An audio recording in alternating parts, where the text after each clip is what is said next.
apa yang is one of these documents ini adalah untuk membuat bahwa kita punya offer itu adalah satu offer yang credible, offer dari pihak pembeli yang sudah siap untuk membeli.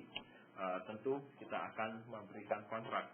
Jadi dalam kontrak ini akan dijelaskan harga dan kondisi-kondisi apa yang diinginkan oleh pembeli dan nanti akan dinegosiasikan kepada pihak penjual.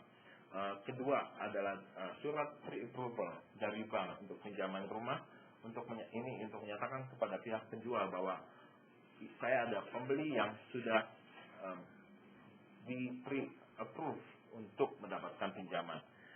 Ketiga, apa yang saya biasa lampirkan juga adalah kita namakan bank statement, kita namakan proof of fund, yang itu adalah untuk menunjukkan dana untuk down payment, yang semua dana down payment dan ganti nama, dan kita harus show bahwa kita ada bayar ada dananya. Dan juga adalah kopi dari cek untuk deposit pertama.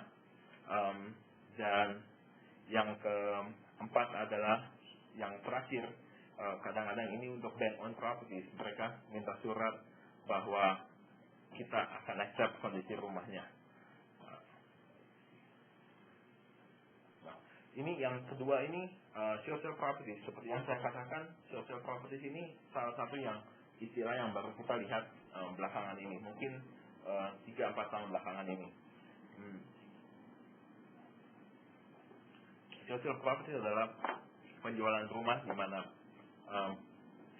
di mana penjual pada saat dia menjual rumahnya itu kurang dari jumlah yang dipinjamkan. Mungkin saya akan kasih contoh lebih gampang. Misalkan ini penjual A pada tahun 2005 dengan harga rumah yang tinggi, dia beli rumah 500.000 dengan pinjaman 500.000.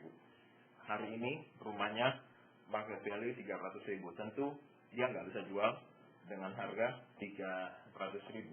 Dia tidak bisa jual dengan 500.000. Dia harus jual dengan harga market sekarang. Dan bank akan mengalami kerugian dari 500 ke 300.000, itu 200.000. Bank akan mengalami kerugian dan bank akan mereview offer yang masuk dan akan melihat bahwa apakah mereka harus bank harus menyetujui akan penjualan rumah ini. Jadi the process is kita akan ajukan offer kepada penjual bisa tanda tangan. Setelah itu pihak agent dari pihak penjual harus mengajukan kepada bank untuk approval bisa agree untuk harga ini.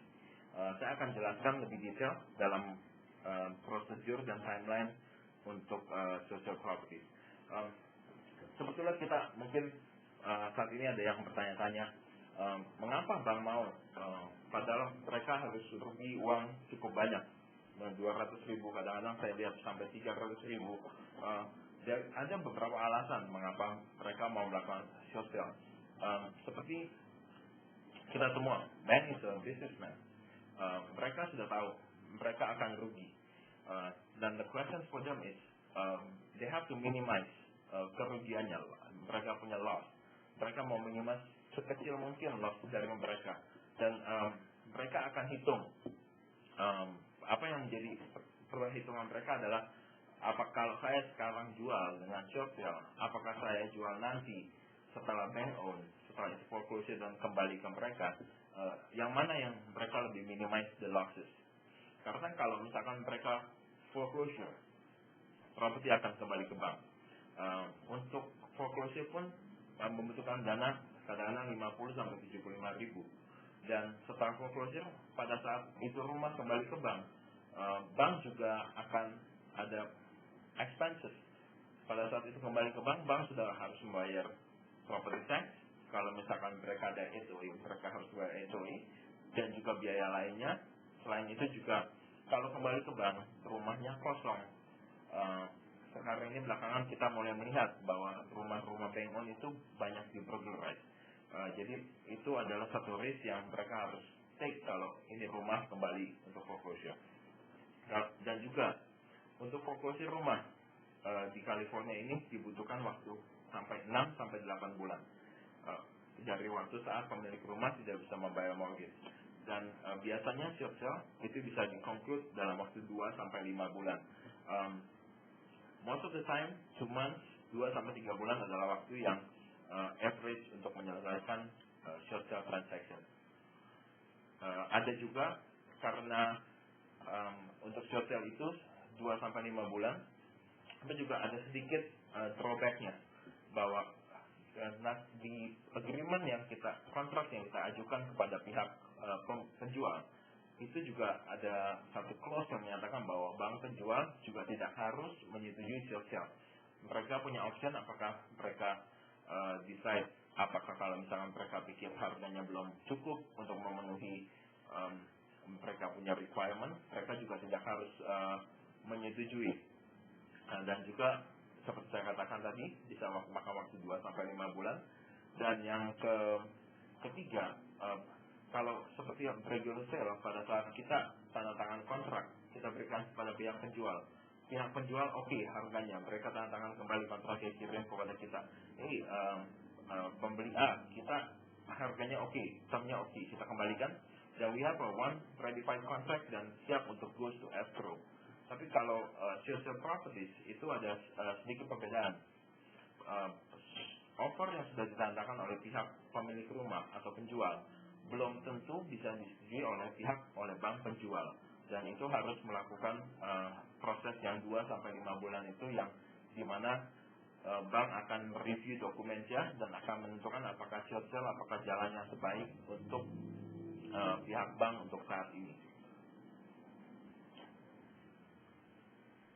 Ini ada advantage untuk membeli short sale properties yang saya lihat on the market. Saya lihat kalau short sale properties sekarang ini biasanya mereka tetap tinggal di rumahnya. Jadi kemungkinan untuk burglarize lebih sedikit, dan kalau misalkan mereka pihak penjual masih tinggal, dan juga mereka tentu akan maintain rumahnya. Tidak mungkin rumahnya acak-acak karena dia sendiri masih tinggal di sana. Dan juga dari segi maintenance itu adalah juga baik kalau masih ada orang yang tinggal di dalam rumah ini. Dan juga untuk short sale properties, kita juga bisa melihat kalau kita bisa mendapatkan juga discount good price dari market value dari short sale properties. Ya, saya akan memberikan prosedur escrow timeline dalam memberi short sale properties. Pada dasarnya ini adalah sama seperti regular sale, seperti yang Anda lihat. Prosesnya initial consultation, loan qualification, find ideal homes, make offer, present negotiate offer. Sedikit perbedaannya, setelah penjual accept offernya, ada satu proses lagi yang kita itu waiting period untuk menunggu approval dari bank penjual. Waiting period ini